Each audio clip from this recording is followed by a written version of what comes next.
Yeah. Oh, heck yeah. How about a roll? Thanksgiving Day is a time of traditions. For Rick Peters and his family, it's serving dinner at their church to the homeless and needy. Rick says, in a way, it's also a birthday celebration. His. Because on Thanksgiving Day more than 20 years ago, Rick got a second chance at life. Definitely a Thanksgiving miracle. I don't know where I would have been. Dead, probably. If not dead, then surely locked up. His life of crime started in his teen years, after divorce and alcohol destroyed his family. He remembers the better times, like holidays and going to church to learn about God. But after the divorce, both parents ended up abusive alcoholics. His dad was prone to violence, while his mom hurled verbal insults. My mom had told me that I was the only mistake God made. To hear that, it was more than I could handle.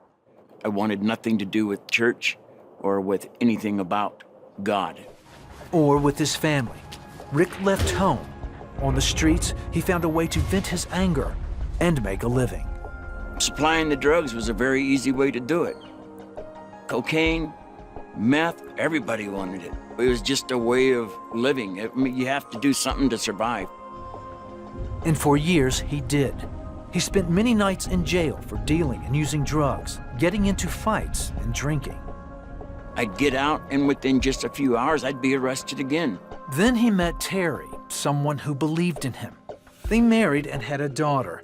Rick wanted to change, but couldn't break the cycle. Still, she stayed. Terry would just put up with it because she loved me. After their daughter moved out on her own, Rick convinced Terry to move to the Arizona mountains to start a new life. He had bought a large stash of drugs, hoping to kickstart a business, but his plan fell through. Soon, they were out of money. They moved to a trailer in the mountains. They had no heat and could barely afford food. We're eating very little, maybe a half a meal a day, and we're coming into the early parts of winter, Thanksgiving time, and it was cold. It was real cold. Desperate, they sold their plasma just for grocery money.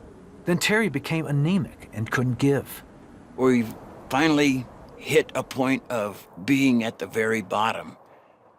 For me, I had given up by this point. Cold, hungry, and desperate, Rick snapped. I brought the propane inside the trailer with me. So I opened up the valves on them and let the propane start flowing. And I'm striking these matches, and nothing's happening. And I yell out, "God help me. I just wanted this to end." I felt like a total loser. Finally, Rick gave up. He couldn't even kill himself. So the next day, they went into town looking for food. It was Thanksgiving, and they knew of a church that was serving free dinner. Some gravy down there? Hello, ma'am. As they ate, a man was sharing about God's love. Rick thought about what he said in the trailer the day before. Maybe those words, "God help me," had a little bit more impact than what I had realized. The speaker sat down next to Rick and asked him if he wanted to pray and give his life to Jesus Christ. Rick said yes. It was, "Lord, come into my life, and Lord, rule my life. Forgive me of my sins." From that moment, I felt the Lord come in, and I knew that it was real in me. There was such a wave that come over me of joy and of freedom. And the only way I can explain it is to say that I didn't want no more drugs.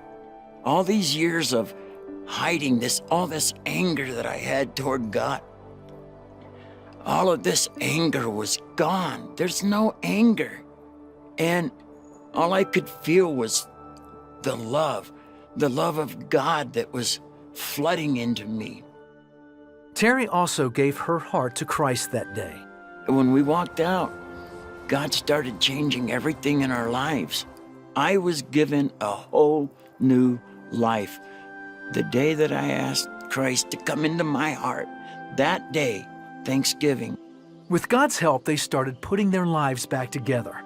Eventually, they reunited with their daughter and helped raise their grandkids. Rick is especially thankful that Terry didn't give up. When you take into consideration that all the hell that I put her through for years, and here we are 30 years later, and the woman's still with me, and I love her dearly.